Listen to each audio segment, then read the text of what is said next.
Hello दोस्तों, कैसे हैं आप सब। दोस्तों मैं हूं सीए पंकज सरावगी। और जैसा कि मैंने आपको स्ट्रेटजी के टाइम पे वादा किया था कि जैसे ही मॉडल क्वेश्चन पेपर आएंगे हम लेकर आएंगे आपके लिए उनके सॉल्यूशन। तो इंस्टीट्यूट ने दिसंबर 2025 के लिए मॉडल क्वेश्चन पेपर रिलीज करने स्टार्ट कर दिए हैं। और अभी जिस दिन मैं ये वीडियो बना रहा हूं उस दिन तक इंस्टीट्यूट ने सीएमए इंटर ग्रुप 1 के मॉडल क्वेश्चन पेपर रिलीज कर दिए हैं सेट 1। अभी ग्रुप 2 के आने बाकी हैं। जिस दिन मैं ये वीडियो शूट कर रहा हूं उस दिन तक फाइनल के अभी नहीं आए हैं। जिस दिन ये वीडियो मैं बना रहा हूं उस दिन तक जैसे ही ग्रुप 2 के आएंगे, फाइनल के आएंगे, हम आपके लिए उसके भी मॉडल क्वेश्चन पेपर के solution as soon as possible लेकर आएंगे। फिलहाल इंस्टीट्यूट ने मॉडल क्वेश्चन पेपर रिलीज किए ग्रुप 1 के। तो मेरा जो ग्रुप 1 में सब्जेक्ट आता है वो आता है कॉस्ट अकाउंटिंग। तो आज की वीडियो इंपॉर्टेंट है, मोस्ट इंपॉर्टेंट है। दिसंबर 2025 में जिनके एग्जाम है या ऑनवर्ड्स जिसके एग्जाम है, क्योंकि मॉडल क्वेश्चन पेपर तो आप पीछे के कई सालों के करके जाते हो और आपको करके जाने भी चाहिए। तो आज की वीडियो है मॉडल क्वेश्चन पेपर पेपर 8 जो कॉस्ट अकाउंटिंग है उसका सेट 1 जो है दिसंबर 2025 के लिए जो आईसीएमआई ने रिलीज किया है। अभी केवल क्वेश्चन पेपर रिलीज किया है, सॉल्यूशन रिलीज नहीं किए हैं। बट हम आपके लिए लेकर आ गए हैं आज सॉल्यूशन सजेस्टेड आंसर जो कि 100% करेक्ट है एज पर इंस्टीट्यूट अ स्टडी मटेरियल। तो अगर आप हमारे चैनल पे हो नए तो कर लीजिए सबसे पहले चैनल को सब्सक्राइब, क्योंकि अब मॉडल क्वेश्चन पेपर की सीरीज हमारी स्टार्ट हो चुकी है जिसमें आईसीएमआई जो भी दिसंबर 2025 के लिए मॉडल क्वेश्चन पेपर रिलीज करेंगे हम उनके सॉल्यूशन आपके साथ डिस्कस करने वाले हैं। इवन कॉस्ट अकाउंटिंग सब्जेक्ट की अगर मैं बात करूं तो कॉस्ट अकाउंटिंग सब्जेक्ट की जो रिवीजन सीरीज है दिसंबर 2025 के लिए वो ऑलरेडी हमारी स्टार्टेड है। काफी सारे चैप्टर ऑलरेडी हम आपको करवा चुके हैं, बाकी चैप्टर भी जल्द ही आपको हमारे इसी YouTube चैनल पे मिलने वाले हैं। तो YouTube चैनल को कर लीजिए सब्सक्राइब। साथ में आप हमारा मोबाइल ऐप भी डाउनलोड कर लीजिए जिसका लिंक आपको डिस्क्रिप्शन बॉक्स में मिल जाएगा। क्योंकि ये जो मॉडल क्वेश्चन पेपर का सॉल्यूशन मैं आपको यहाँ पे करवाने वाला हूं उसका पीडीएफ आप हमारी मोबाइल ऐप से डाउनलोड कर पाओगे। तो मोबाइल ऐप का लिंक आपको डिस्क्रिप्शन बॉक्स में गिवन है, वहां से आप हमारा मोबाइल ऐप डाउनलोड कर सकते हैं। साथ में अगर आप अभी भी कॉस्ट अकाउंटिंग की क्लासेस सर्च कर रहे हैं दिसंबर 2025 या फिर जून 2026 के लिए तो आप हमारी क्लासेस बाई कर सकते हो। मोबाइल में देखने के लिए डायरेक्ट मोबाइल ऐप से बाई कर सकते हो, और अगर आपको लैपटॉप डेस्कटॉप पे देखनी है, पीसी पे देखनी है, तो हमारी वेबसाइट का लिंक आपको डिस्क्रिप्शन बॉक्स में देखने को मिल जाएगा, वहां पे आप ऑर्डर प्लेस कर सकते हो। बेस्ट क्लासेस हैं, बेस्ट नोट्स हैं, डाउट सॉल्विंग भी बेस्ट तरीके से यहाँ पे किया जाता है। तो सबसे पहले तो ये जो मॉडल क्वेश्चन पेपर है इसको देखकर एक बात क्लियर हो गई है, इंस्टीट्यूट का एग्जाम के पैटर्न में चेंज करने का कोई मूड नहीं है। सेम पैटर्न रखा है इंस्टीट्यूट ने जो जून 2025 का था, या सिंपल कहूं तो दिसंबर 2023 से जो हमारे कॉस्ट अकाउंटिंग का एग्जाम पैटर्न चल रहा है बिल्कुल सेम पैटर्न है। क्वेश्चन नंबर 1 कंपलसरी, 2 मार्क्स के 15 एमसीक्यू, उसके बाद आपको 7 में से 5 क्वेश्चन अटेम्प्ट करने हैं जिसमें आपको क्वेश्चन नंबर 8 थ्योरी देखने को मिल जाता है और 7 बी थ्योरी देखने को मिल जाता है। बाकी सारे के सारे प्रैक्टिकल क्वेश्चन आपको देखने को मिलते हैं। चलिए स्टार्ट करते हैं सेक्शन ए कंपलसरी सेक्शन से, जिसमें आपको 15 एमसीक्यू गिवन है 2 मार्क्स के। जिसमें अगर मैं बात करूं तो प्रैक्टिकल पोर्शन हल्का फुल्का रखा गया है, जैसे सेकंड क्वेश्चन प्रैक्टिकल है, थर्ड क्वेश्चन प्रैक्टिकल है 2 क्वेश्चन, ठीक है। इसके बाद 8 भी आपको प्रैक्टिकल मिल जाता है 3। इसके बाद आपको 11th जो है, 12th जो है, 13th जो है 6 एमसीक्यू आपको प्रैक्टिकल देखने को मिल जाते हैं। तो इंस्टीट्यूट ने लास्ट एग्जाम जून 2025 में भी शो कर दिया था कि कॉस्ट अकाउंटिंग के पेपर में एमसीक्यू वाला ये जो पोर्शन है इसमें थ्योरी पोर्शन बढ़ाया गया और प्रैक्टिकल को कम किया गया। पहले अप्रोक्स आपको 16 से 18 मार्क्स के प्रैक्टिकल देखने को मिल जाया करते थे, बट पिछले अटेम्प्ट जून 2025 से ही इंस्टीट्यूट ने एमसीक्यू में प्रैक्टिकल पोर्शन कम कर दिया और थ्योरी पोर्शन थोड़ा सा बढ़ा दिया है। बट कोई टेंशन की बात नहीं है, जो एमसीक्यू बैंक वगैरह आपको करवाए जाते हैं वो मोर देन सफिशिएंट है फॉर हैंडल दिस एमसीक्यूज। चलिए स्टार्ट करते हैं। Point number 1, choose the correct option. Which of the following best describe the difference between cost control and cost reduction. Sir cost control और cost reduction में एक difference होते हैं, बिल्कुल होते हैं, हम पढ़ते भी हैं। तो कौन सा ऐसा स्टेटमेंट है जो बेस्ट डिस्क्राइब कर रहा है? Cost control is preventive and cost reduction is corrective. Sir बात तो ठीक है। कॉस्ट कंट्रोल इज करेक्टिव, नहीं सर। बोथ आर आइडेंटिकल, नहीं, डिफरेंट है। Cost control focuses on increasing sales, ऐसा तो नहीं है। तो option A is the correct answer. Cost control जो है वो प्रिवेंटिव है, रोककर चलता है, जबकि कॉस्ट रिडक्शन करेक्टिव है। क्या कॉस्ट आ रही है उसको हम करेक्ट करने की कोशिश करते हैं फ्यूचर में। सेकेंड पॉइंट प्रैक्टिकल है। एक customer has been ordering 90,000 special design metal columns at the rate of, ये ₹18,000 नहीं है, ध्यान देना, ये प्रिंटिंग मिस्टेक है हल्की फुल्की, एट द रेट ऑफ 18,000 पर order during the past years. 90,000 special design metal की जरूरत है, 18,000 का ऑर्डर प्लेस कर रहे हैं। The production cost comprises ₹120 for material, 120 रुपए मटेरियल की कॉस्ट है, 60 रुपीज लेबर की कॉस्ट है और 20 रुपी फिक्स्ड ओवरहेड की कॉस्ट है। तो 120 प्लस 60 180 प्लस 20 200, 200 रुपए पर यूनिट की कॉस्ट है। इसका मतलब it cost ₹1500 to setup for 1 run, एक रन को सेट करने की कॉस्ट है 1500 और एक रन कितने का, 18,000 कॉलम्स का, जो ऊपर बात चल रही थी। इन्वेंट्री कैरिंग कॉस्ट की बात करें तो इन्वेंट्री कैरिंग कॉस्ट होगी 15%। 200 रुपए आपकी कॉस्ट पर यूनिट है तो 200 का 15%, 30 रुपए आपकी कैरिंग कॉस्ट आ जाएगी, सी आ जाएगा। Since this customer may buy at least 5,000 column this year, the company would like to avoid making 5 different production run. Company क्या है 90,000 के लिए 18,000 के अकॉर्डिंगली 5 अलग अलग रन नहीं करना चाह रही। तो क्वेश्चन की डिमांड है find the most economical production run. Most economical production run क्या होगा वो आपको यहाँ पे बताना है। तो सॉल्यूशन मैंने ऑलरेडी आपके लिए तैयार किए हुए हैं ताकि टाइम कंज्यूमिंग कम हो। Production, most economical production run, batch एक तरीके से you can say batch size, formula होता है अंडर रूट में 2 into A into S divide by C.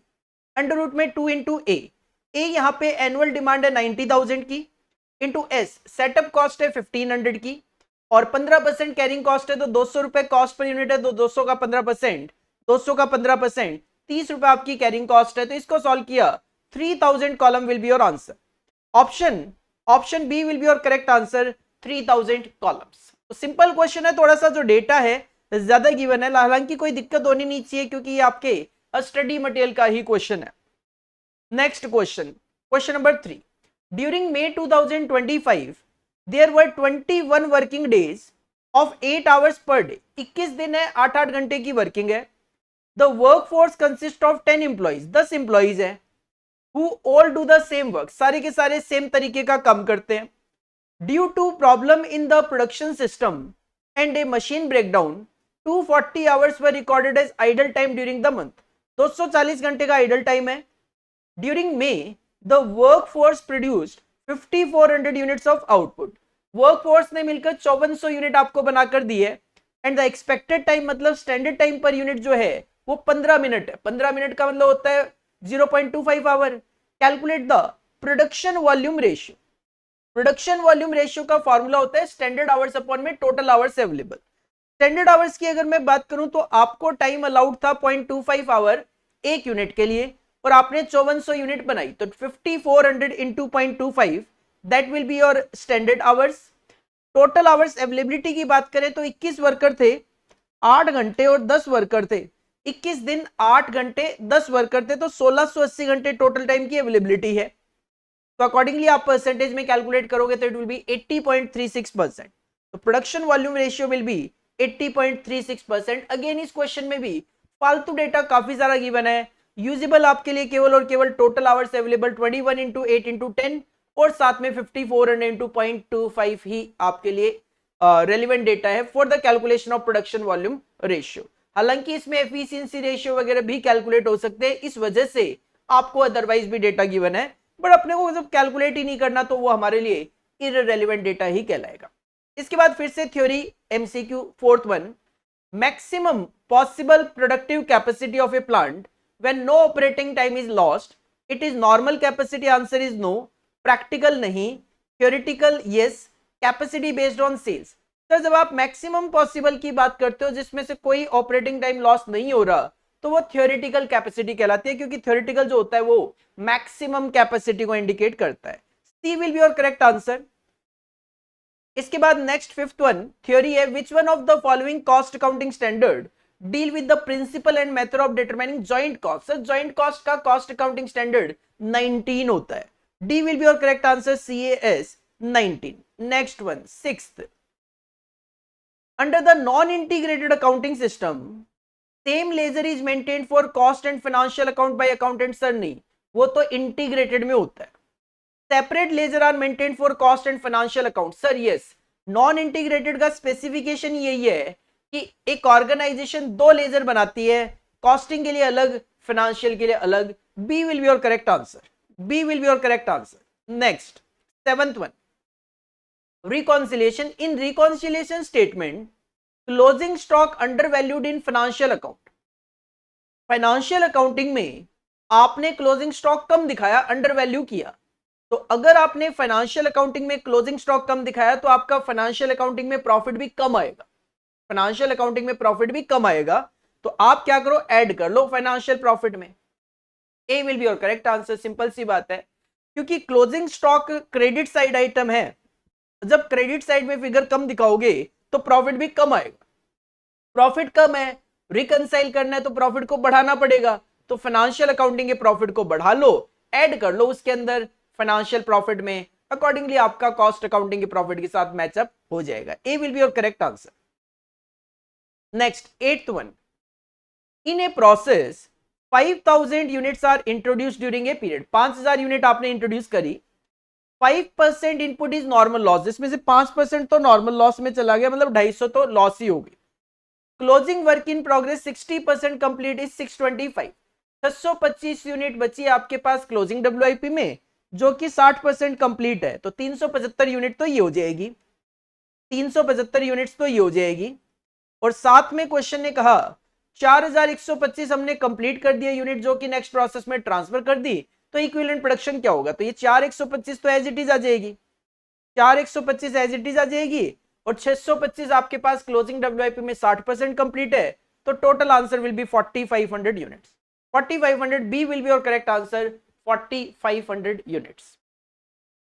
Next, ninth one, job costing is used in furniture making में। Sir job costing use होता है, repair shop पे भी होता है, प्रिंटिंग प्रेस में भी होता है। तो D will be your correct answer, all of the अब।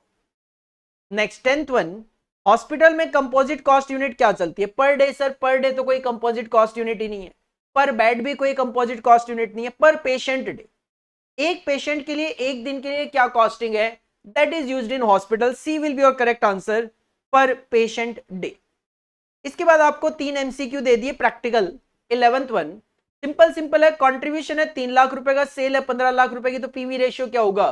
सर पीवी रेशियो का फॉर्मूला तो सिंपल ही होता है, कॉन्ट्रीब्यूशन अपॉन में sales. 3 lakh divide by 15 lakh करोगे, 20% will be your correct answer, 20% will be your correct answer, B will be your correct answer. Next, 12th, if sales are 90,000, variable cost 75%, तो sir बचा हुआ 25% contribution होगा। तो 90,000 का अगर 75% वेरिएबल कॉस्ट है तो 25% कॉन्ट्रीब्यूशन है, तो 90,000 का 25% 22,500। B will be your correct answer. सीधा सीधा ही कैलकुलेशन हो जाएगी, इसमें तो ऐसे कोई जरूरत भी नहीं है कैलकुलेशन करने की। 13th वन, स्टैंडर्ड कॉस्टिंग का MCQ practical. In the year 2023-24 x and company used 2820 kg of material at a total standard cost of 11,562। आपने 2820 kg मटेरियल यूज किया है और ये इसकी स्टैंडर्ड कॉस्ट है। तो अगर 11,562 स्टैंडर्ड कॉस्ट है 2820 की, तो इसका मतलब रेट जो है स्टैंडर्ड रेट वो 4.1 का है, स्टैंडर्ड प्राइस आ गया 4.1 का। The material usage variance was 123 favourable. आपने मटेरियल का यूसेज वेरिएंस कैलकुलेट किया जो कि 123 रुपए पॉजिटिव आया। इन द अबव केस कहते हैं स्टैंडर्ड वेट ऑफ मटेरियल, मतलब स्टैंडर्ड क्वांटिटी SQ बताना है आपने for the period is. Sir SQ बताना है तो मटेरियल यूसेज वेरिएंस का सीधा सीधा फॉर्मूला लग जाएगा, standard quantity minus actual quantity multiply by standard price. Material usage variance positive 123 given है, स्टैंडर्ड क्वांटिटी आप कैलकुलेट करना चाहते हो तो x लिख दिया, एक्चुअल क्वांटिटी क्वेश्चन में गिवन है 2820 की, और स्टैंडर्ड प्राइस आप कैलकुलेट कर लेते हो 11,562 डिवाइडेड बाय 2820 करके 4.1 का। इसको सॉल्व किया तो x आ गया, दैट इज SQ आ गया 2850। D will be your correct answer, standard quantity will be 2850. 2850. Next question number 14। Question number 14 और 15 फिर से आपको थियोरी एमसीक्यू दे दिए गए। Blank is the first step of budgetary system and all other budget depend on it. Cost budget तो sir बाद में बनता है, प्रोडक्शन के भी बाद। सेल्स बजट सबसे पहले बनता है, सेल्स बजट पहले बनता है, सेल्स के बेसिस पे ही प्रोडक्शन और देन प्रोडक्शन के बेसिस पे कॉस्ट बजट बनाए जाते हैं। B will be your correct answer.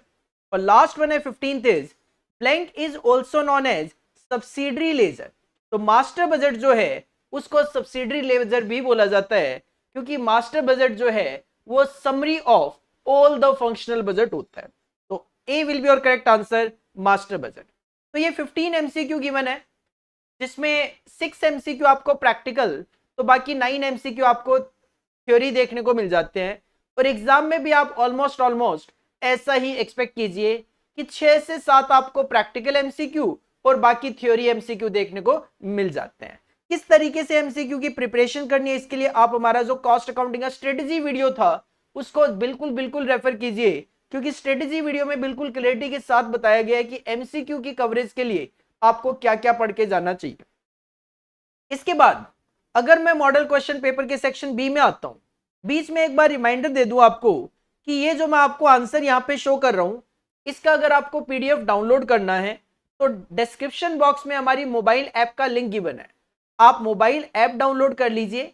Mobile app download करने के बाद आपको उसको में स्टोर सेक्शन में जाना है। स्टोर सेक्शन में काफी सारे कोर्सेज हैं, उसमें सफलता सीरीज के नाम से कोर्स है, उस पर आपने क्लिक करना है। उसमें आपको सीएमए इंटर और फाइनल के अलग अलग फोल्डर दिखाई देंगे। सीएमए इंटर में जाओगे तो आपको मॉडल क्वेश्चन पेपर का फोल्डर दिखाई देगा। मॉडल क्वेश्चन पेपर में दिसंबर 2025 के फोल्डर से आप कॉस्ट अकाउंटिंग का ये जो पीडीएफ है डाउनलोड कर पाओगे। बाकी अगर आपको किसी भी तरीके की कोई दिक्कत आती है ढूंढने में तो आप हमें व्हाट्सएप कर दीजिए। हमने एक कॉमन वीडियो भी बना रखा है सफलता सीरीज फोल्डर का, तो वो वीडियो आपके साथ शेयर कर दिया जाएगा। उस वीडियो की प्रोसेस को फॉलो करके आप इजीली हमारी मोबाइल ऐप से ये पीडीएफ डाउनलोड एक्सेस कर पाओगे। इसके बाद सेक्शन बी की अगर मैं बात करूं तो सेक्शन बी में जैसा कि हमें पता होता है कि 7 क्वेश्चंस गिवन होते हैं, प्रैक्टिकल प्लस थ्योरी। उसमें से आपको 5 क्वेश्चन अटेम्प्ट करने होते हैं। हर एक क्वेश्चन में 2-2 पार्ट किए गए हैं, 7-7 मार्क्स के, 14 मार्क्स की इसकी वेटेज होती है। और कॉस्ट अकाउंटिंग के पेपर के पैटर्न की मैं बात करूं तो 14 मार्क का एक सिंगल क्वेश्चन नहीं आता, हर एक क्वेश्चन में 7-7 मार्क्स के 2-2 क्वेश्चन आपको दे दिए जाते हैं। और इवन ये जो सेक्शन बी है, आप इसमें चाहो तो 70 मार्क्स का पूरा प्रैक्टिकल अटेम्प्ट कर सकते हो। रीजन बीइंग आपको 2 क्वेश्चन स्किप करने हैं। आपको question number 2nd, 3rd, 4th, 5th और 6th, 2, 3, 4, 5, 6 ये पांचों क्वेश्चन प्योर प्रैक्टिकल देखने को मिल जाते हैं। 7th में पार्ट ए आपको प्रैक्टिकल, बी पार्ट थ्योरी, और क्वेश्चन नंबर 8 जो होता है वो आपको थ्योरी देखने को मिलता है। तो अगर आपने कॉस्ट अकाउंटिंग का प्रैक्टिकल अच्छे से पढ़ा हुआ है तो आप इजीली यहां पे 70 मार्क्स का प्रैक्टिकल अटेम्प्ट कर सकते हैं। चलिए स्टार्ट करते हैं क्वेश्चन नंबर 2 के पार्ट ए से, जो कि सबसे पहले आपको दे दिया गया कॉस्ट शीट में से। कॉस्ट शीट में से 7 मार्क्स का क्वेश्चन ऑलरेडी भी आया हुआ है, आपके स्टडी मेट में भी है और आप अपने क्लासेस में भी इस क्वेश्चन को देखते हो। An advertising agency has received an enquiry for which you are suppose to submit the quotation. एक एडवर्टीजमेंट एजेंसी को एक इंक्वायरी रिसीव हुई है जिसके लिए उनको कोटेशन देना है, प्राइस बताना है, इनवॉइस प्राइस बताना है। Bill of material prepared by the production department for the job states the following requirement of material.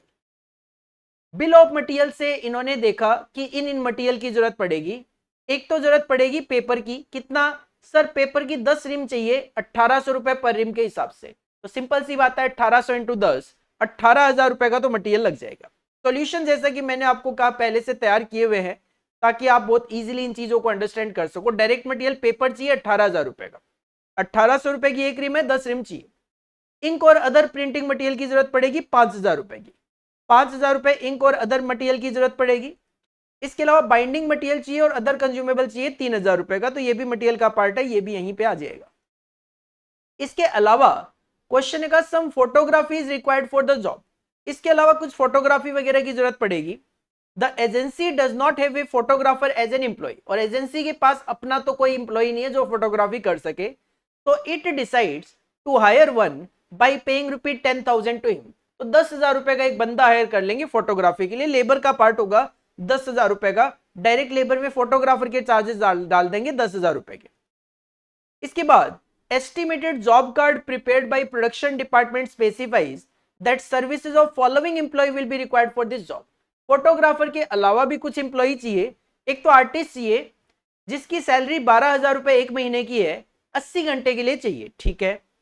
Copywriter की 10,000 रुपए हर महीने की सैलरी है, इसके 75 आवर्स हमें चाहिए, ओके। क्लाइंट सर्विसिंग 30 घंटे चाहिए, 9,000 रुपए हर महीने की इनकी सैलरी है।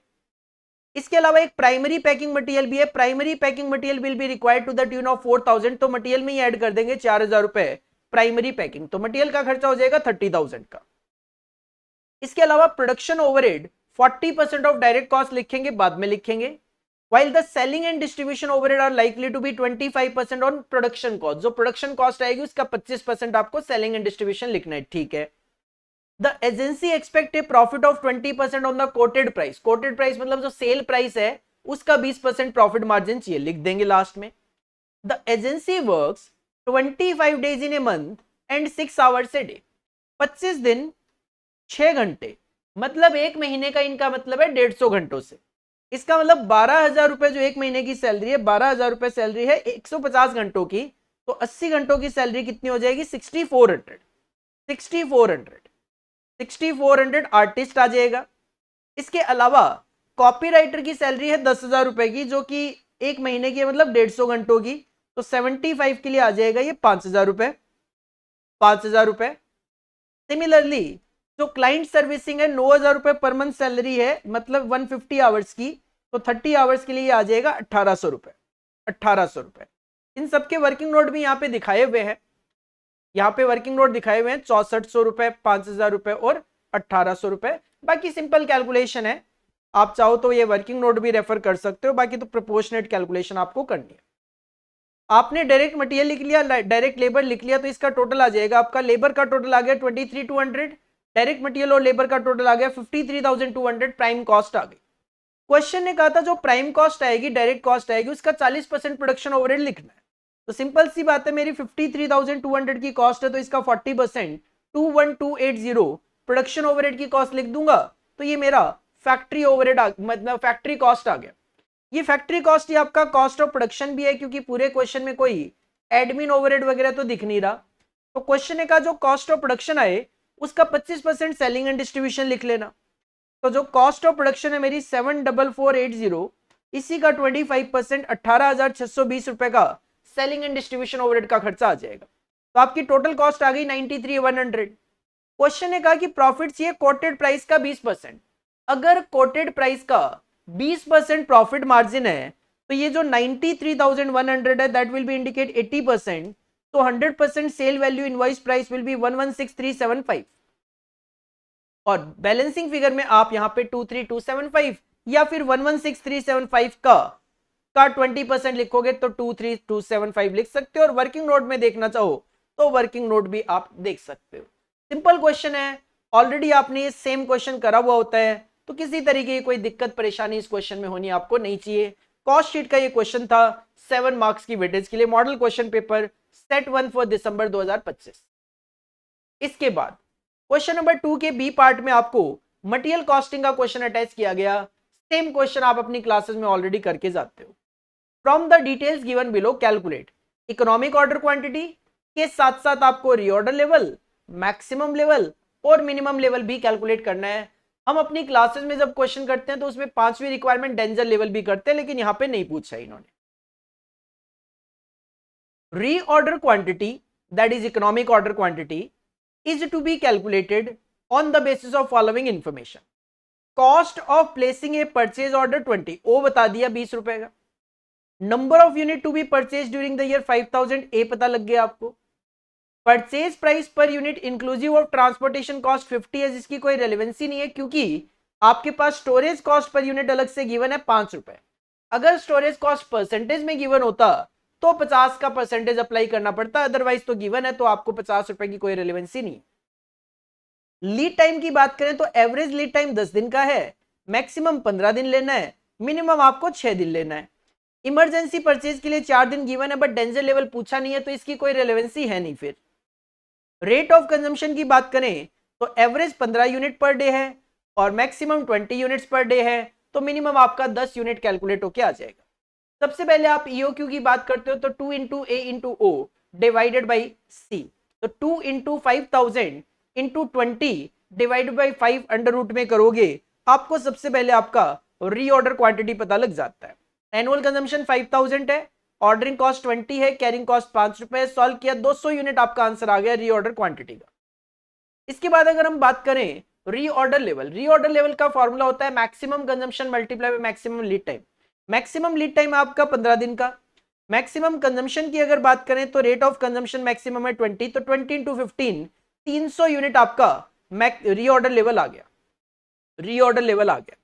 इसके बाद नेक्स्ट रिक्वायरमेंट है मैक्सिमम लेवल, फॉर्मूला होता है reorder level plus reorder quantity minus bracket में minimum consumption multiply by minimum lead time.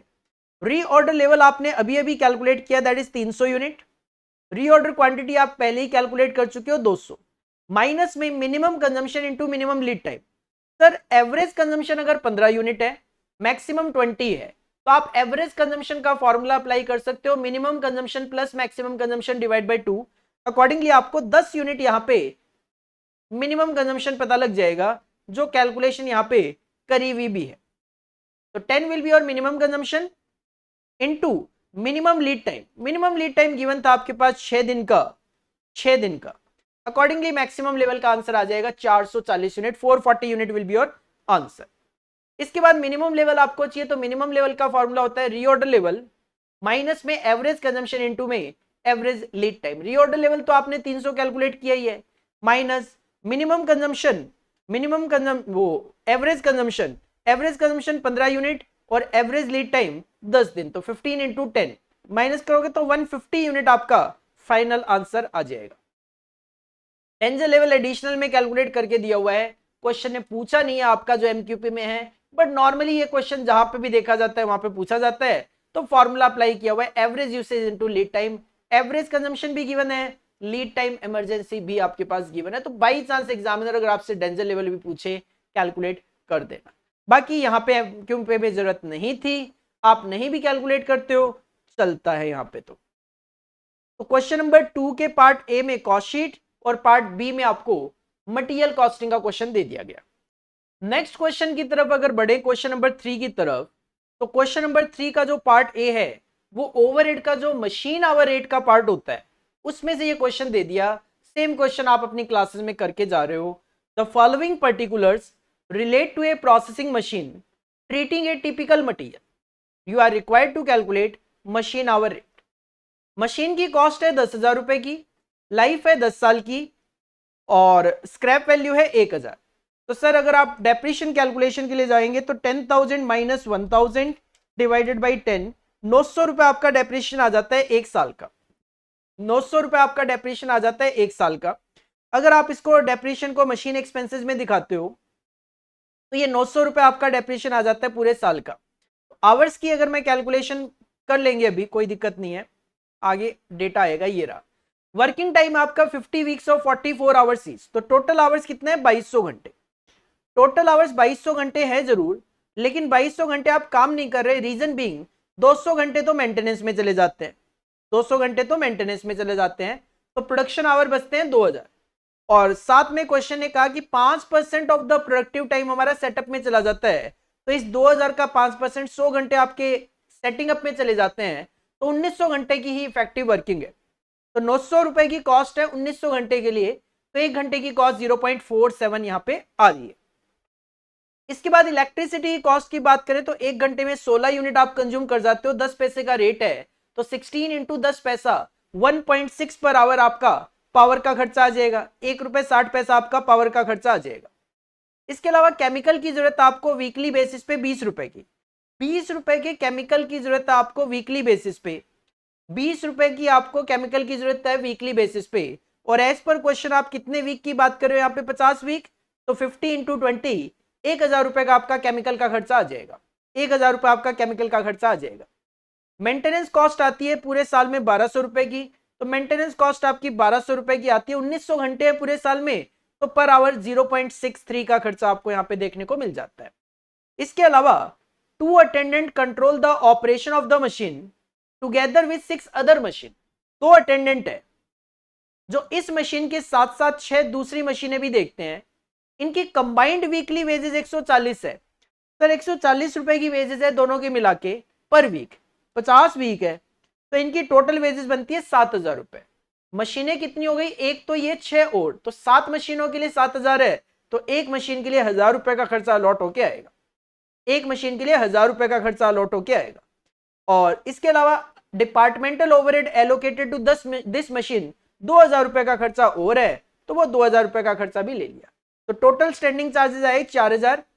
Standing charges जो 4000 है, स्टैंडिंग चार्जेस के लिए तो टोटल आवर्स ही कंसीडर किए जाते हैं, तो 2200 घंटे लेंगे, तो 4000 डिवाइड बाई 2200 1.82, और मशीन एक्सपेंसेस के लिए आपके नेट प्रोडक्टिव आवर ही लिए जाते हैं, तो इनकी कैलकुलेशन 1900 घंटों के हिसाब से हो गई, तो अकॉर्डिंगली 4 रुपए 52 पैसे का रेट आ जाएगा। 4.52 will be the correct answer.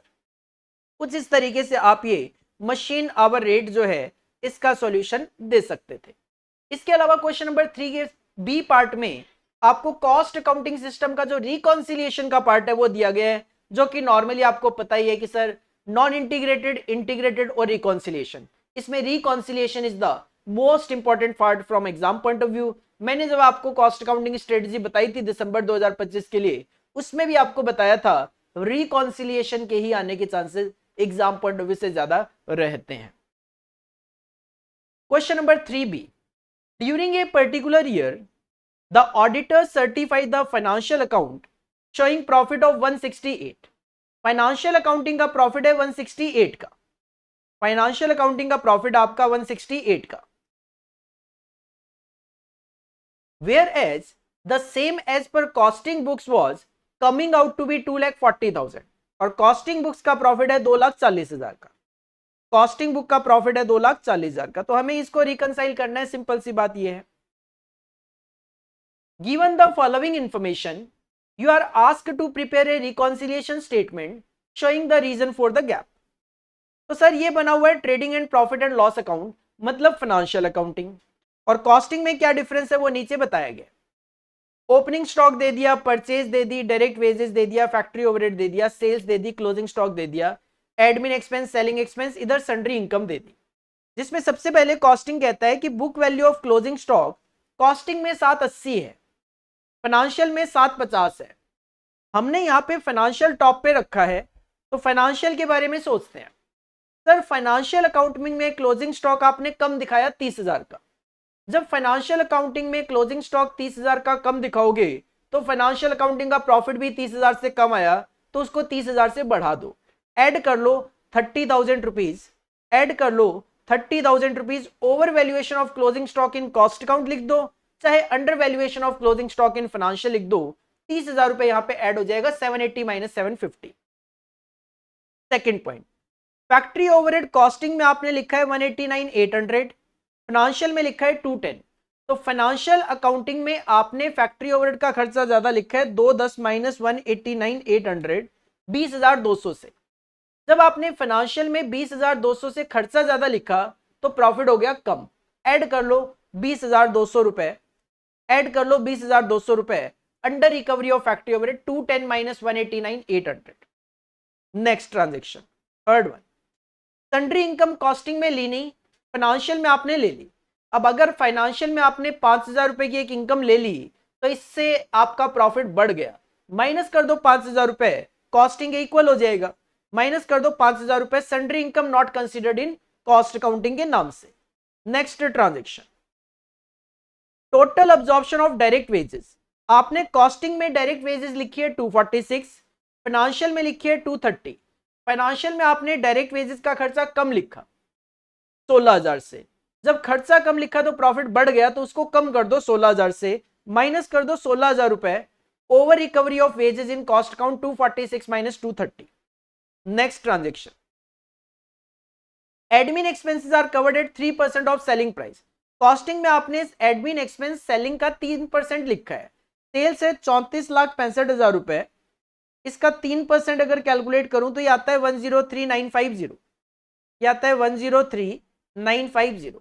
आपने कॉस्टिंग में एडमिन एक्सपेंस लिखा है 103,950, जबकि फाइनेंशियल में केवल 95 लिखा है। तो इसका मतलब फाइनेंशियल में आपने 8,950 से खर्चा कम लिखा, प्रॉफिट बढ़ गया। कम कर दो, माइनस कर दो 8,950, माइनस कर दो 8,950, over recovery of admin expense in cost accounting के नाम से। इसके अलावा सेलिंग प्राइस में, सेलिंग प्राइस आपने 5% लिखा है सेलिंग एक्सपेंसेस का, मतलब सेल्स का। सेल्स आपकी 34,65,000, तो उसका 5% आपने सेलिंग एक्सपेंस लिखा है, तो 173,250 लिखा है।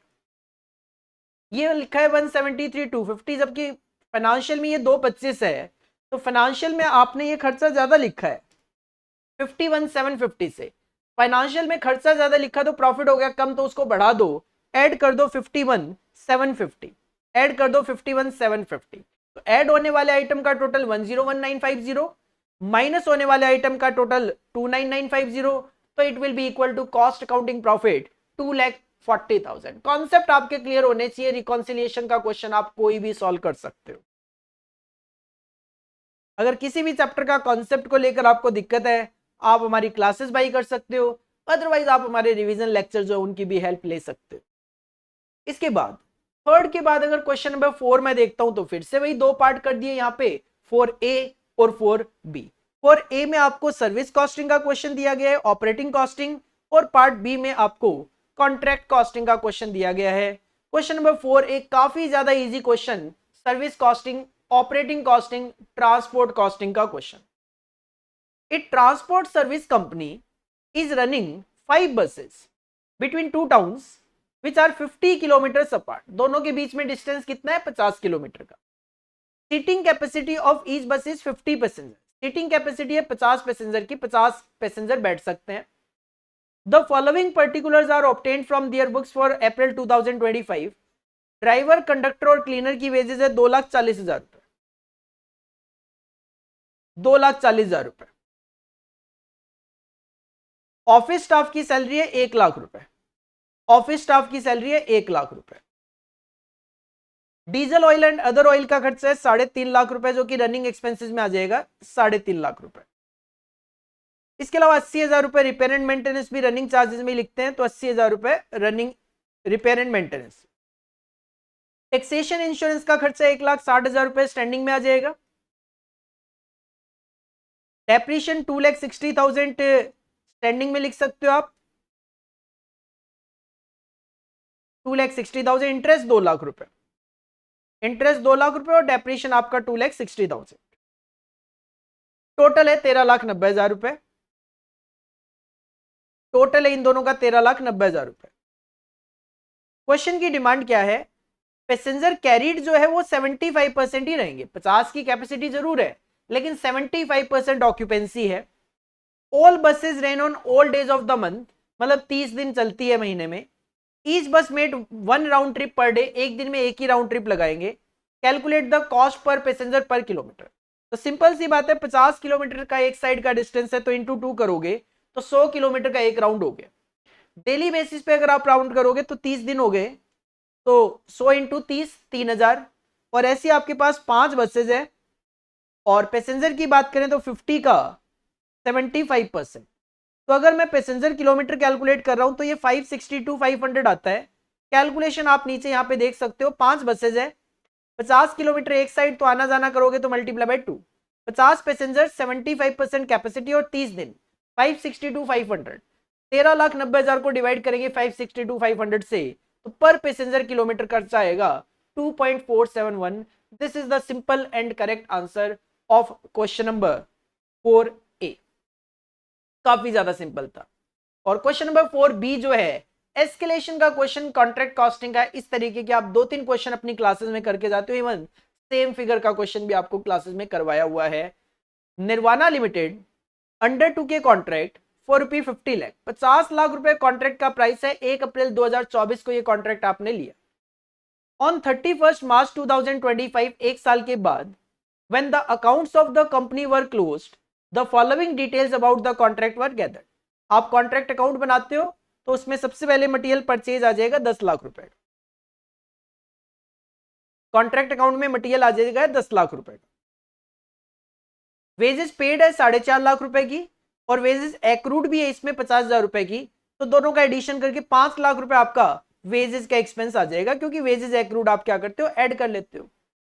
जनरल एक्सपेंसेस आपके 1 लाख रुपए के, 1 लाख रुपए के जनरल एक्सपेंसेस आपके, तो 1 लाख रुपए आपके जनरल एक्सपेंसेस आ जाएंगे। इसके अलावा आपने प्लांट खरीदा है 5 लाख रुपए का, बट इसका डेप्रिसिएशन अलग से ही गिवन है 50,000 रुपए, तो सीधा सीधा 50,000 रुपए का डेप्रिसिएशन आप यहां पे शो कर सकते हो। इसके बाद क्लोजिंग स्टॉक में मटेरियल बच गया 2.5 लाख रुपए का, तो क्रेडिट साइड में 2.5 लाख रुपए का क्लोजिंग स्टॉक ऑफ मटेरियल आ जाएगा आपका। वर्क सर्टिफाइड और अनसर्टिफाइड बाद में लिख देते हैं, या साथ के साथ देख लो। वर्क सर्टिफाइड आपका 20 लाख रुपए का, वर्क सर्टिफाइड आपका 20 लाख रुपए का। कैश रिसीव्ड तो कॉन्ट्रैक्ट अकाउंट में आएगा नहीं। वर्क अनसर्टिफाइड आपका 1.5 लाख रुपए का, वर्क अनसर्टिफाइड आपका 1.5 लाख रुपए का, तो वर्क इन प्रोग्रेस का टोटल आ गया 21,50,000 रुपए। इसके अलावा आपको एक एस्केलेशन इसमें शो करना होता है। In the event of prices of material and rate of wages increase by more than 5%, कहते हैं मटेरियल और वेजेस का जो प्राइस है वो 5% से बढ़ गया, अगर बढ़ गया 5% से, तो contract price would be increased accordingly by 25%। अगर मटेरियल और वेजेस का रेट 5% से बढ़ा, तो जो मटेरियल और वेजेस का रेट बढ़ेगा उसका 25% हम कॉन्ट्रैक्ट प्राइस बढ़ा देंगे। Of the rise in the cost of material and wages beyond 5% in each case. ध्यान से दोबारा पढ़ता हूं एक बार। कहते हैं अगर मटेरियल और वेजेस का रेट 5% से ज्यादा बढ़ा, तो जो 5% से ज्यादा बढ़ेगा, जो भी 5% से बियॉन्ड बढ़ेगा, उसका 25% हम कॉन्ट्रैक्ट प्राइस बढ़ा देंगे। It was found that since the date of signing the agreement price of material and wage rate increase by 25%। हमने क्या कहा था, 5% के बियॉन्ड जो बढ़ेगा उसका 25% बढ़ा देंगे। एक्चुअल में कितना बढ़ा, 25, तो 5 के बियॉन्ड कितना बढ़ा, 20, तो जो 20% बढ़ा उसका 25% आपको कॉन्ट्रैक्ट प्राइस बढ़ा देना है, उसका इतना कॉन्ट्रैक्ट प्राइस आपको बढ़ा देना है। And the value of work certified does not take into account the effect of above clause. जो ऊपर वर्क सर्टिफाइड की फिगर है उसमें हमने इस एस्केलेशन के अमाउंट को अभी नहीं शो किया है, तो आपको अलग से शो करना पड़ेगा। तो इसके लिए आप एस्केलेशन की अमाउंट कैलकुलेट कर लो। एस्केलेशन की अमाउंट सिंपल आप यहाँ पे कैलकुलेट कर सकते हो। मटेरियल और वेजेस की मैं बात करूं तो मटेरियल का खर्चा है 10 लाख रुपए का, लेकिन उसमें से मटेरियल बच गया 2.5 लाख रुपए का, तो 10 लाख में से 2.5 लाख रुपए हटा दो। वेजेस का खर्चा आपका 5 लाख रुपए का, तो वेजेस का खर्चा है 5 लाख रुपए का, तो मतलब टोटल मटेरियल और वेजेस का खर्चा कितना है, 12.5 लाख रुपए। अब अगर आपने सोचा होगा कि 100 रुपए की कॉस्ट आएगी, तो क्वेश्चन है का 25% बढ़ के कॉस्ट आई, मतलब अगर आपने 100 सोचा होगा तो आपकी कॉस्ट कितनी आई, 125। मतलब ये जो आपकी 12.5 लाख रुपए की cost I that will indicate 125%। तो 100% कॉस्ट होनी कितनी चाहिए थी, 10 लाख। 10 लाख रुपए की कॉस्ट होनी चाहिए थी। जो 10 लाख रुपए की आपकी कॉस्ट होनी चाहिए थी, मतलब 12.5 लाख रुपए की आपकी कॉस्ट आई, 10 लाख रुपए आपकी कॉस्ट होनी चाहिए थी, और आप कह रहे हो कि 5% के बियॉन्ड हम बढ़ाने वाले हैं, 5% के बियॉन्ड हम बढ़ाने वाले हैं। तो एक तरीके से ये जो 2.5 लाख रुपए का खर्चा बढ़ा है, ये जो 2.5 लाख रुपए का खर्चा बढ़ा है, ये कितना परसेंट को इंडिकेट कर रहा है, ये 25% को इंडिकेट कर रहा है।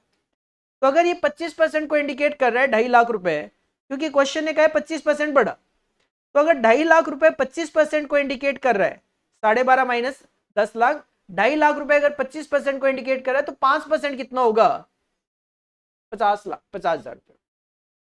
2.5 लाख रुपए अगर 25% को इंडिकेट कर रहा है, तो 5% कितना होगा, 50,000 रुपए। सिंपल सी बात है। तो 50,000 रुपए आपका एस्केलेशन आ गया। अकॉर्डिंगली आपको नॉशनल प्रॉफिट पता लग गया। नॉशनल प्रॉफिट आगे कैरी करके इसको आप transfer to PL and transfer to reserve in surplus करते हो, reserve in work in progress करते हो। ट्रांसफर टू पीएल के लिए आपको चाहिए होता है वर्क सर्टिफाइड का परसेंटेज। वर्क सर्टिफाइड के परसेंटेज की अगर मैं बात करूं तो आपका वर्क सर्टिफाइड हुआ 20 लाख, कॉन्ट्रैक्ट था 50 लाख का, 40% वर्क सर्टिफाइड है।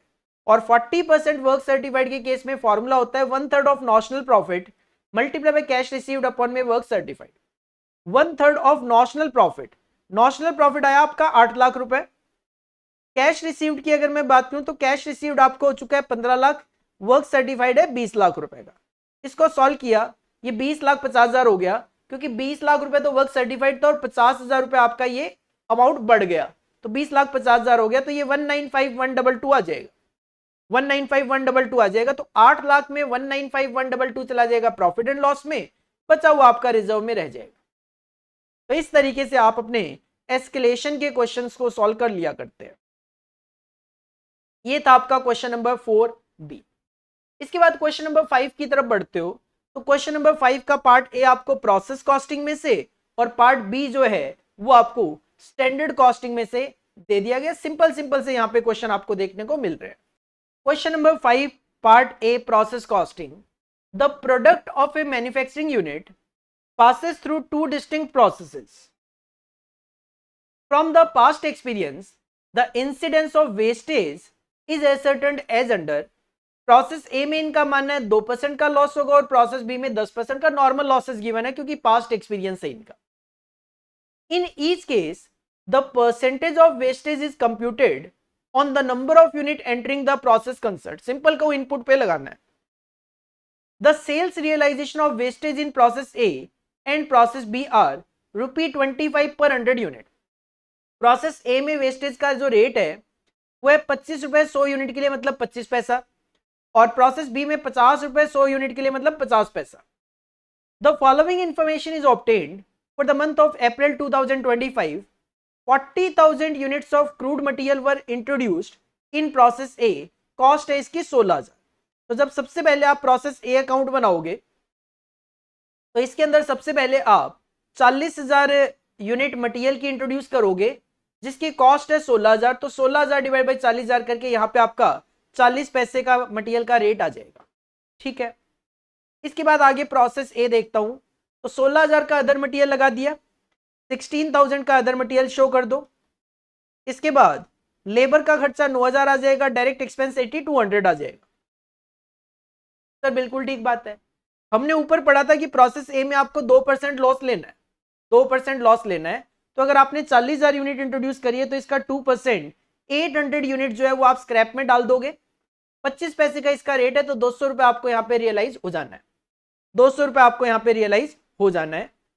अकॉर्डिंगली यहां पे ध्यान देना, लास्ट में क्वेश्चन ने पूछा क्या है, क्वेश्चन ने बोला है कि प्रिपेयर करना है प्रोसेस अकाउंट, और प्रोसेस अकाउंट के साथ साथ आपको यहाँ पे स्टॉक अकाउंट अलग से शो करने हैं।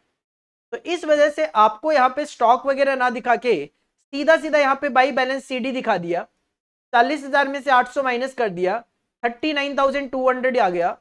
40,000 यहाँ पे शो किया, इसका टोटल किया 49,200, 200 माइनस करके ये 49,000 शो कर दिया, ये 49,200 दिखा दिया, 49,200 दिखा दिया। देन क्या किया, ये टू बैलेंस इसी में प्रोसेस अकाउंट में आगे कैरी किया, 39,200, यही 1.25 का रेट, 49,000 की अमाउंट। अब क्या हुआ, क्वेश्चन ने कहा था कि आउटपुट मुझे 39,000 का मिला, जबकि मेरा बैलेंस तो 39,200 आया। इसका मतलब 200 यूनिट आपकी अब नॉर्मल लॉस में चली गई, 200 यूनिट आपकी अब नॉर्मल लॉस में चली गई, ₹1.25 के हिसाब से 250 रुपए, ये रेट कंसिडर किया है सीधा सीधा। ठीक है, 49,000 डिवाइड बाई 39,200। सिंपल आप वैसे अप्लाई करना चाहो तो वैसे भी अप्लाई कर सकते हो, जैसे हम अपनी क्लासेस में देखते हैं। Total process cost 49,200 minus scrap value 200 divide by input unit minus normal loss unit, तो ये सेम रेट आ जाएगा आपका। देन स्टॉक में कितना बच गया, 39,000, सेम रेट अप्लाई करके आप यहाँ पे 48,750 लिख दो। अब ये जो है, अब आपको स्टॉक अकाउंट बनाना है, क्योंकि क्वेश्चन ने आपको स्टॉक की ओपनिंग क्लोजिंग दी है कि 6,000 आपका फिनिश स्टॉक का ओपनिंग है। तो आप यहां पे देखोगे प्रोसेस ए का फिनिश स्टॉक बनाओगे 6,000 यूनिट, 6,000 यूनिट। इसकी अमाउंट की अगर मैं बात करूं तो इसकी अमाउंट है ₹1.20 के हिसाब से, ₹1.20 के हिसाब से 7,200 आ गया, 7,200 आ गया। प्रोसेस ए की एंट्री को कंप्लीट करोगे तो process A finish stock account debit to process A process account 39,000, 1.25, 48,750। अब प्रोसेस बी जो है, प्रोसेस बी में आप यहां पे क्लोजिंग स्टॉक भी गिवन है, ध्यान देना। पहले प्रोसेस ए फिनिश स्टॉक में आपने 5,000 यूनिट क्लोजिंग स्टॉक में रख ली। अगर आपने 5,000 यूनिट यहां पे क्लोजिंग स्टॉक में रख ली 45 में से, तो आप आगे मतलब 40,000 यूनिट ही ट्रांसफर कर रहे हो, तो 40,000 यूनिट आप ट्रांसफर करोगे, कॉस्ट है 55,950 रुपए की, 45,000 यूनिट की, तो एक यूनिट की कॉस्ट है 1.243, तो 49,733 का माल आगे ट्रांसफर कर देंगे और 5,000 यूनिट सेम रेट पे हमारे पास बच गई। अब आप जब प्रोसेस बी अकाउंट बनाओगे, तो प्रोसेस बी में आप यहाँ पे टू प्रोसेस है फिनिश स्टॉक अकाउंट लेकर आओगे, 40,000 यूनिट 1.243 49,733, ये फिगर एक तरीके से आपने कॉपी पेस्ट कर लेनी है। अब आप अपना प्रोसेस बी का डेटा पिक कर लो, अदर मटेरियल 5,000, लेबर 8,000 और 1,500 रुपए का डायरेक्ट एक्सपेंस, 5,000, 8,000 और 1,500। लॉस आपको 5% बताया था, 5 बताया था, 10 बताया था, लॉस आपको 10% बताया था, तो 40,000 यूनिट थी तो उसका 10% 4,000, 50 पैसे का रेट था तो 2,000 रुपए आप रिकवर कर लोगे। पाई बैलेंस सीडी शो कर दो, 62,233 balancing figure, unit balancing figure 36,000, तो रेट आ गया 1.7287, इसको आगे कैरी फॉरवर्ड किया। अब प्रोसेस बी जो है, प्रोसेस बी के फिनिश स्टॉक में आउटपुट है 36,500 का, 36,500 का, तो 500 यूनिट का आपको यहां पे अब नॉर्मल गेन देखने को मिल रहा है। रेट तो सेम यही अप्लाई हो ही जाएगा, कोई दिक्कत नहीं है, अकॉर्डिंगली ये अकाउंट आप मैच कर दोगे। देन इसका प्रोसेस बी का भी फिनिश स्टॉक अकाउंट बनाना है, प्रोसेस बी में फिनिश स्टॉक अकाउंट बनाओगे तो इसका ओपनिंग स्टॉक था 5,000 यूनिट 1 रुपए 60 पैसे के हिसाब से, 5,000 यूनिट 1.6 के अकॉर्डिंगली। प्रोसेस बी से आप लेके आ गए 36,500 यूनिट 1.7287 के अकॉर्डिंगली 63,097। इसके बाद क्लोजिंग स्टॉक में आपने प्रोसेस बी में रख लिया 8,000 यूनिट, 8,000 यूनिट आपने क्लोजिंग स्टॉक में रख ली, तो इसका मतलब बैलेंसिंग फिगर में 33,500 यूनिट जो है वो आप आगे फिनिश स्टॉक अकाउंट में या आगे कोई और प्रोसेस होगी तो उसमें ट्रांसफर हो जाएगी। 71,097 की कॉस्ट है 41,500 के लिए, तो एक यूनिट की कॉस्ट आ गई 1.713, उस पे आप फिनिश स्टॉक और क्लोजिंग स्टॉक का वैल्यूएशन कर दोगे। तो इस तरीके से आप process A, process B with their stock account बना सकते हो। सिंपल सी बात यह है कि अगर स्टॉक अकाउंट साथ में बनाने हैं तो क्लोजिंग स्टॉक जो है वो आपको प्रोसेस अकाउंट में शो ना करके अलग से शो कर देना है, जैसे आपने क्वेश्चन नंबर 5A में शो किया है। और सिंपल से एक स्टैंडर्ड कॉस्टिंग का क्वेश्चन भी है, question number 5B, the standard cost of a certain chemical mixture is as under. 40% material A 20 रुपए पर केजी के अकॉर्डिंगली और 60% मटेरियल बी 30 पर केजी के अकॉर्डिंगली, और स्टैंडर्ड लॉस हो जाना है 10% इज एक्सपेक्टेड इन प्रोडक्शन। तो अगर आप टोटल इनपुट 100 एज्यूम करते हो तो 40 ए हो जाएगा, 60 बी हो जाएगा और आउटपुट 90 आ जाएगा। अगर आप 100 केजी इनपुट एज्यूम करते हो तो 40% 40 ए हो जाएगा, 60% 60 बी हो जाएगा, टोटल इनपुट 100, 10 का लॉस होके 90 का आउटपुट आ जाएगा। रेट कितने कितने 20 और 30 रुपए का रेट है, 20 और 30 का रेट है, तो शो नहीं किया, कोई जरूरत भी नहीं है, चलो छोड़ दो। एक्चुअल में अगर बात करें तो एक्चुअल में आपने 180 और 220 केजी रॉ मटेरियल यूज किए है, 180 और 220 केजी रॉ मटेरियल यूज किए 400, और आपका आउटपुट जो जनरेट हुआ 360, तो मतलब आपको लॉस हुआ है यहाँ पे 40 का, बैलेंसिंग फिगर में निकाला है, और एक्चुअल में जो रेट है वो 18 और 34 रुपए के। ठीक है सर, ये आपको स्टैंडर्ड और एक्चुअल दिखा दिया है, ये स्टैंडर्ड फॉर स्टैंडर्ड है और ये एक्चुअल फॉर एक्चुअल है। अपने को यहाँ पे काफी सारे वेरिएंसेस कैलकुलेट करने हैं, तो यहाँ पे स्टैंडर्ड फॉर स्टैंडर्ड आउटपुट इन्होंने कैलकुलेट किया है बिल्कुल। मैं अगर यहीं पे कैलकुलेट कर दूं आपके लिए तो थोड़ा ज्यादा इजी रहेगा आपको। Standard for actual, sir standard for actual की अगर मैं बात करूं तो 40 था 90 में, 40 था 90 में, तो 360 में कितना होना चाहिए, 360 में it should be 160 KG. Similarly 60 है 90 के लिए, तो 360 के लिए it should be 240।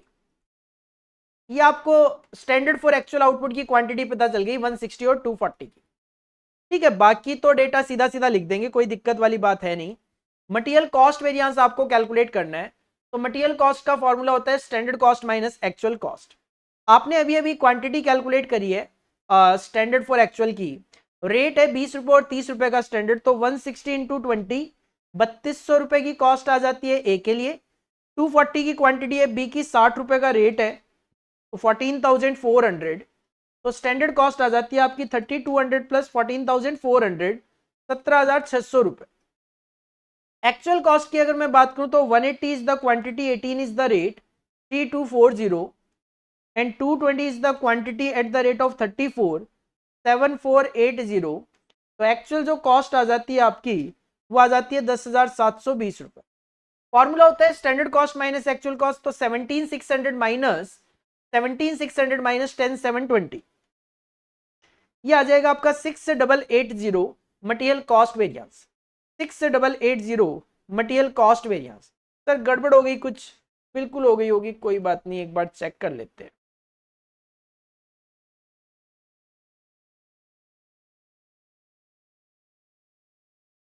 ₹160 into 20 ₹3200, 240 into 30, ठीक है, कैलकुलेशन मिस्टेक है हल्की फुल्की, ये था 7200, तो 3200 प्लस 7200 ये आ रहा है 10,400, तो ये आ जाएगा ₹320। 320 adverse is the material cost variance.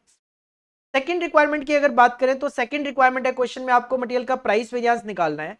Formula होता है standard price minus actual price multiply actual quantity, 20 minus 18 multiply by 180, it will be 360 favorable, and 30 minus 34 into 220, it will be 880 adverse, तो नेट आ जाएगा 520 एडवर्स।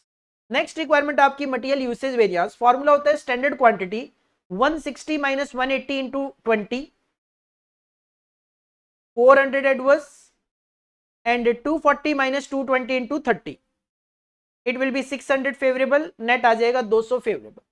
मटेरियल मिक्स वेरिएंस के लिए आपको आरएसक्यू की जरूरत पड़ती है, तो आरएसक्यू का मतलब होता है कि आपकी जो टोटल एक्चुअल क्वांटिटी है 400, इसको आपने स्टैंडर्ड रेशियो 2:3 के रेशियो में बांटना है। 2:3 के रेशियो में बांटोगे तो ये 160 240 ही आ जाएगा आई थिंक।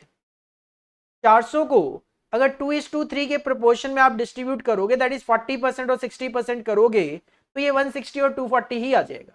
तो अगर यील्ड वेरिएंस की बात करोगे तो यील्ड वेरिएंस तो आपके जीरो आ जाएंगे, यील्ड वेरिएंस जो है वो तो आपके जीरो आ जाएंगे, नील आ जाएंगे। मिक्स वेरिएंस का फॉर्मूला होता है आपका R S Q minus actual, तो 160 माइनस 180 इंटू 20, ये आ जाएगा आपका 400 एडवर्स, और बी के लिए हो जाएगा आपका 240 minus 220 into 30, that will come 600 adverse, तो नेट आ जाएगा आपका 200 रुपए फेवरेबल। तो इस तरीके से ये सिंपल सा क्वेश्चन ही आपको स्टैंडर्ड कॉस्टिंग में से मटेरियल वेरिएंसेस का 7 मार्क्स के लिए देखने को मिल रहा था। इसके बाद अगर आप क्वेश्चन नंबर 6 की तरफ बढ़ते हैं, तो क्वेश्चन नंबर 6 के भी दो पार्ट कर दिए, पार्ट ए और पार्ट बी। पार्ट ए में आपको मार्जिनल कॉस्टिंग का क्वेश्चन, तो पार्ट बी में आपको फ्लेक्सिबल बजट का क्वेश्चन, वो पार्ट बी में आपको की फैक्टर का क्वेश्चन देखने को मिल जाता है, जो कि मार्जिनल कॉस्टिंग का ही पार्ट माना जाता है अगर हम सीएमए इंटर ग्रुप 1 के पॉइंट ऑफ व्यू से बात करें तो। Question number 6A, marginal costing, basic question. The sports material manufacturing company budgeted the following data for the coming year. आपको बोला है कि सेल्स है 1 लाख यूनिट और अमाउंट भी 1 लाख है, इसका मतलब सेलिंग प्राइस आपका 1 रुपए का। वेरिएबल कॉस्ट है 40,000, तो इसका मतलब वेरिएबल कॉस्ट पर यूनिट आपकी 40 पैसा आ रही है, और फिक्स कॉस्ट आपकी 50,000। क्वेश्चन है का पीवी रेशियो बताओ, तो अगर 1 रुपए का सेलिंग प्राइस है, 40 पैसे की वेरिएबल कॉस्ट है, तो पीवी रेशियो आपका 60% आ जाना चाहिए। ये सेम क्वेश्चन आप अपनी क्लासेस में करके जा रहे हो, 60% आपका पीवी रेशियो आ जाएगा। इसके बाद क्वेश्चन का ब्रेक इवन पॉइंट बताओ, फॉर्मूला होता है fix cost divide by contribution per unit या फिर पीवी रेशियो। अगर आप कंट्रीब्यूशन से जाते हो 50,000 डिवाइड बाय 60 पैसा हो जाएगा, और अगर आप पीवी रेशियो से जाते हो तो 50,000 डिवाइड बाय 60% हो जाएगा। मैंने यहाँ पे पीवी रेशियो से किया है, तो 50,000 divide by 60%, 83,333, that will be your break even point. और मार्जिन ऑफ सेफ्टी बताना है, तो सेल्स में से आप ब्रेक इवन पॉइंट माइनस कर दोगे तो 16,667 आपका मार्जिन ऑफ सेफ्टी आ जाएगा। काफी ज्यादा सिंपल था पहला पॉइंट। देन कहते हैं evaluate the effect of, effect दिखाओ कि अगर 20% इंक्रीज हो जाए सेल्स वॉल्यूम में। सर सेल वॉल्यूम में इंक्रीज होने की वजह से पीवी रेशियो पे कोई इंपैक्ट नहीं आता, फिक्स्ड कॉस्ट वही रहेगी, पीवी रेशियो वही रहेगा, तो पीवी रेशियो भी वही रहेगा, ब्रेक इवन पॉइंट भी वही रहेगा, केवल और केवल मार्जिन ऑफ सेफ्टी पे आपको इंपैक्ट देखने को मिलेगा। तो अगर मैं 20% इंक्रीज कर देता हूं फिजिकल वॉल्यूम में, तो पीवी रेशियो और ब्रेक इवन पॉइंट तो सेम रहेगा, लेकिन आपकी जो सेल है वो बढ़ जाएगी। 1 लाख रुपए की जो सेल्स थी वो बढ़ के अब आपकी 1,20,000 रुपए की सेल हो जाएगी। 1,20,000 की सेल होगी, ब्रेक इवन पॉइंट 83,333 रहेगा, तो आपका मार्जिन ऑफ सेफ्टी बढ़ गया 36,667 हो गया। नेक्स्ट पॉइंट कहता है 5% अगर डिक्रीज हो जाए वेरिएबल कॉस्ट में। सर वेरिएबल कॉस्ट में अगर डिक्रीज हो जाएगा 5% से, तो जो 40 पैसा है वो आपका 38 पैसा आना शुरू हो जाएगा। तो नई वेरिएबल कॉस्ट जो है वो 40,000 की बजाय 38,000 आ जाएगी। सेल्स में कोई चेंज नहीं किया आपने, तो आपका सेल तो 1 लाख ही रही, वेरिएबल कॉस्ट कम होगी, तो आपका कंट्रीब्यूशन बढ़ गया 62,000 हो गया, तो पीवी रेशियो 62% आना शुरू हो गया। फिक्स कॉस्ट में कोई चेंज नहीं है, 50,000 ही रहेगा, लेकिन पीवी रेशियो बढ़ गया, तो आपका ब्रेक इवन पॉइंट थोड़ा सा कम हो गया, तो मार्जिन ऑफ सेफ्टी आपका बढ़ गया 1 लाख माइनस 80,645 करोगे तो 19,355 आ जाएगा। सिमिलरली थर्ड पॉइंट ने कहा कि 10% फिक्स कॉस्ट को बढ़ा दो, मतलब फिक्स कॉस्ट को आप 55,000 रुपए कर दो, 50,000 को 55 कर दो। सर पीवी रेशियो में तो कोई इंपैक्ट आया नहीं, पीवी रेशियो तो जो आपका चल रहा था 60% वही रहेगा, लेकिन ब्रेक इवन पॉइंट बढ़ गया, क्यों? फिक्स कॉस्ट बढ़ गई, 55,000 फिक्स कॉस्ट हो गई, डिवाइड बाई 60% करूंगा तो ब्रेक इवन पॉइंट बढ़ के आया 91,667। सेल्स का 1 लाख की थी, तो मार्जिन ऑफ सेफ्टी कम हो गया, 8,333 रह गया। और लास्ट पॉइंट ने कहा कि 5,000 रुपए वेरिएबल कॉस्ट को डिक्रीज कर दो, ठीक है, 40,000 को 35,000 कर दो, अकॉम्पनीड बाई 15,000 रुपए फिक्स कॉस्ट को बढ़ा दो, फिक्स कॉस्ट को 65,000 रुपए कर दो। वेरिएबल कॉस्ट जो है उसको 35 पैसा पर यूनिट कर दिया, क्योंकि 40,000 से 35,000 हो गई। फिक्स कॉस्ट को 50,000 प्लस 15,000 करके 65,000 कर दिया। सेलिंग प्राइस 1 रुपए था, वेरिएबल कॉस्ट कम हो गई, तो कंट्रीब्यूशन बढ़ गया 0.65 हो गया, तो पीवी रेशियो 65% आ गया। फिक्स कॉस्ट हो गई 65,000 डिवाइड बाई पीवी रेशियो 65%, तो ब्रेक इवन पॉइंट सीधा 1 लाख हो गया, तो मार्जिन ऑफ सेफ्टी 0 हो गया आपका। काफी सिंपल सा क्वेश्चन है, आपने एक ही कैलकुलेशन बार बार करनी है, हर एक पॉइंट में, हर एक पॉइंट में बार बार आपको सेम कैलकुलेशन करके देते रहना। इसके बाद अगर और आगे बढ़े क्वेश्चन नंबर 6B की तरफ, तो क्वेश्चन नंबर 6B आपको फ्लेक्सिबल बजट, फ्लेक्सिबल बजट नहीं, वो तो 7A है। 6B जो है वो आपको मार्जिनल कॉस्टिंग में से जो की फैक्टर का क्वेश्चन आप किया करते हो वो गिवन है। The following particulars are extracted from the records of a company. दो प्रोडक्ट आप बनाते हो, प्रोडक्ट ए और प्रोडक्ट बी। सेलिंग प्राइस बता दिया है 100 और 120 का। मटेरियल का कंजम्पशन 2 kg और 3 kg रहेगा। मटेरियल की कॉस्ट है 10 और 15, वेजेस की कॉस्ट है 15 और 10, डायरेक्ट एक्सपेंस है 5 रुपए और 6 रुपए। तो आप इजीली यहाँ पे कंट्रीब्यूशन पर यूनिट कैलकुलेट कर सकते हो, हालांकि कुछ डेटा आगे भी है।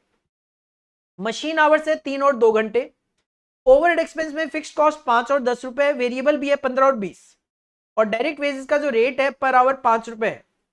सर अगर डायरेक्ट वेजेस का रेट 5 रुपए पर आवर है, वेजेस की कॉस्ट है 15, तो ये 3 घंटे हो गए और ये 2 घंटे हो गए। वैसे मशीन के भी 3 और 2 गिवन थे, तो वेजेस के भी 3 और 2 ही घंटे। क्वेश्चन ने देखो यहां पे बोला है comment on the profitability of each product, both use the same material. दोनों प्रोडक्ट में सेम मटेरियल यूज होता है, आपने प्रॉफिटेबिलिटी पे कमेंट करना है। कब? जब sale potential in unit is limited. Sir जब सेल यूनिट लिमिटेड होती है तो कंट्रीब्यूशन पर यूनिट के बेसिस पे ही कमेंट किया जाता है। तो सबसे पहले आप कंट्रीब्यूशन पर यूनिट ही कैलकुलेट कर लो। सेलिंग प्राइस है 100 रुपए और 120 रुपए का, इसमें से माइनस कर दो मटेरियल की कॉस्ट 10 और 15, वेजेस की कॉस्ट 15 और 10, डायरेक्ट एक्सपेंसेस 5 और 6 रुपए, और वेरिएबल ओवरहेड 15 और 20। ये चारों वेरिएबल कॉस्ट आप माइनस करोगे तो आपको आपका कंट्रीब्यूशन पर यूनिट पता चल गया 55 और 69। तो अगर मैं सेल्स यूनिट मेरी लिमिटेड है तो कंट्रीब्यूशन पर यूनिट के बेसिस पे ही कमेंटिंग की जाती है। प्रोडक्ट बी जो है वो ज्यादा प्रॉफिटेबल है, तो if total sale potential in unit is limited, product be more profitable है क्योंकि इसका कंट्रीब्यूशन पर यूनिट ज्यादा है। लेकिन सेकंड पॉइंट कहता है sale potential in value is limited. जब सेल पोटेंशियल वैल्यू में लिमिटेड होता है तो एक तरीके से आपको पीवी रेशियो निकालना होता है। कंट्रीब्यूशन पर यूनिट अपॉन में सेलिंग प्राइस 55 अपॉन में 100 55%, 69 अपॉन में 120 57.5%। अगेन बी इज प्रॉफिटेबल क्योंकि इसका पीवी रेशियो ज्यादा है। तीसरा पॉइंट कहता है रॉ मटेरियल शॉर्ट सप्लाई में है तो कंट्रीब्यूशन पर यूनिट को रॉ मटेरियल की क्वांटिटी से डिवाइड कर लो। रॉ मटेरियल की क्वांटिटी 2 और 3 केजी है, 2 और 3 केजी है तो 55 डिवाइड बाई 2 करोगे 27.5 पर केजी, 69 डिवाइड बाई 3 करोगे 23 पर केजी। तो A is more profitable, product A is more profitable क्योंकि इसका कंट्रीब्यूशन पर केजी ज्यादा है। और चौथे पॉइंट की बात करूं तो production capacity in term of machine our limiting factor है तो मशीन आवर 3 और 2 घंटों से डिवाइड कर दो कंट्रीब्यूशन पर यूनिट को। 55 divide by 3 18.33, 69 divide by 2 34.5। B is more profitable क्योंकि इसका कंट्रीब्यूशन पर मशीन आवर ज्यादा है।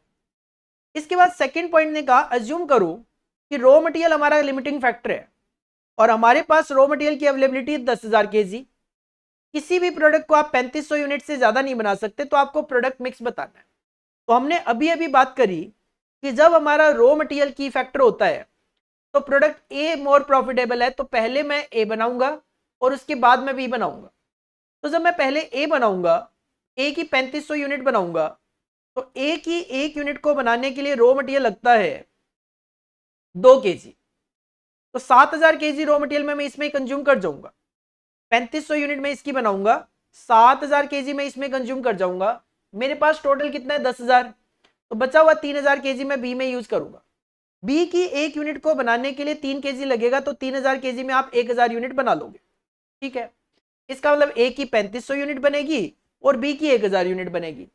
ए की 3500 यूनिट, हर एक यूनिट से आप 55 रुपए का कंट्रीब्यूशन कमाते हो और बी की 1000 यूनिट, हर एक यूनिट से आप 69 का कंट्रीब्यूशन कमाते हो। तो आपका टोटल कंट्रीब्यूशन हो जाएगा 261,500 जिसमें आपकी फिक्स्ड कॉस्ट आ जानी है लास्ट में। फिक्स्ड कॉस्ट आ जानी है आपकी 5 और 10 रुपए के हिसाब से 3500 इंटू 5 और इधर भी भले ही कितने भी यूनिट बनाओ आनी तो वो 3500 इंटू 10 ही है 35,000 तो अकॉर्डिंगली 52,500 क्योंकि फिक्स्ड कॉस्ट तो टोटलिटी में सेम ही रहती है।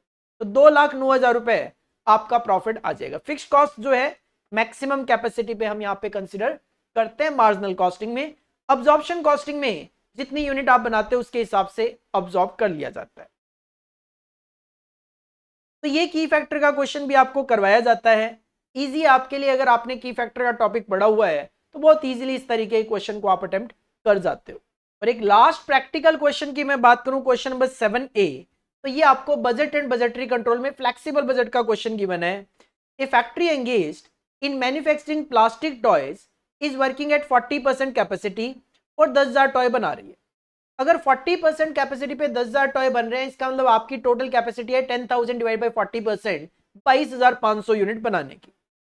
The present cost breakup for one toy is as under. Material की कॉस्ट 10 रुपए है, लेबर की कॉस्ट 3 रुपए है, ओवरहेड में फिक्स है 3 रुपए क्योंकि 60% फिक्स है तो वेरिएबल अपने आप ही 2 रुपए बच गया और सेलिंग प्राइस 20 रुपए।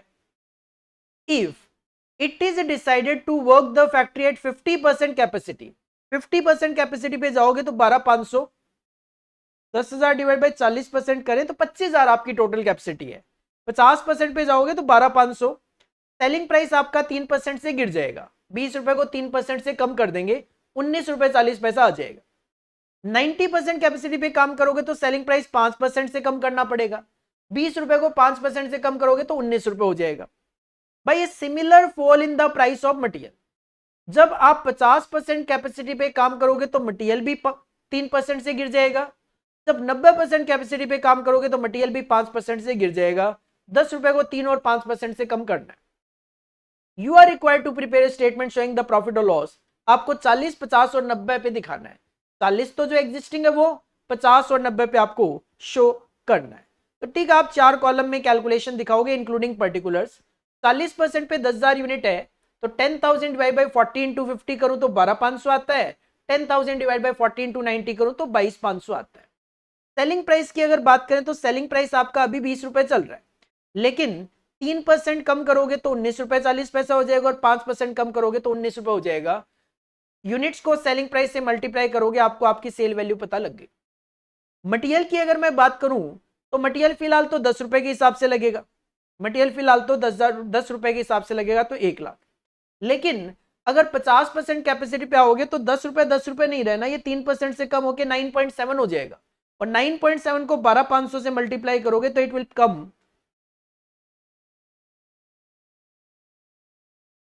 121,250। और 90% कैपेसिटी पे जाओगे तो ये जो 10 रुपए का प्राइस है ये 5% से कम होकर 9.5 रह जाएगा, तो 9.5 इंटू 22,500 करोगे तो इट विल बी 213750। बाकी तो सिंपल है, लेबर की जो कॉस्ट है वो 3 रुपए पर यूनिट लेनी है तो 3 रुपए पर यूनिट ही लेनी है। 10,000 इंटू 3, 12,500 इंटू 3, 22,500 इंटू 3। इसके बाद ओवरहेड की अगर आप बात करते हो तो वेरिएबल ओवरहेड 2 रुपए के हिसाब से लेना है, तो 10,000 इंटू 2, 12,500 इंटू 2, 22,500 इंटू 2। और फिक्स्ड तो फिक्स्ड ही रहेगा। कितना था? 3 रुपए था। कब?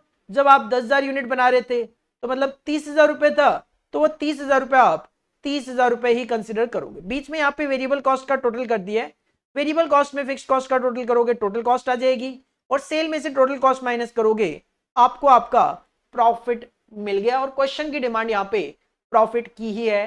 तो बस ये छोटा सा फ्लेक्सिबल बजट का क्वेश्चन था 7 मार्क्स की वेटेज में।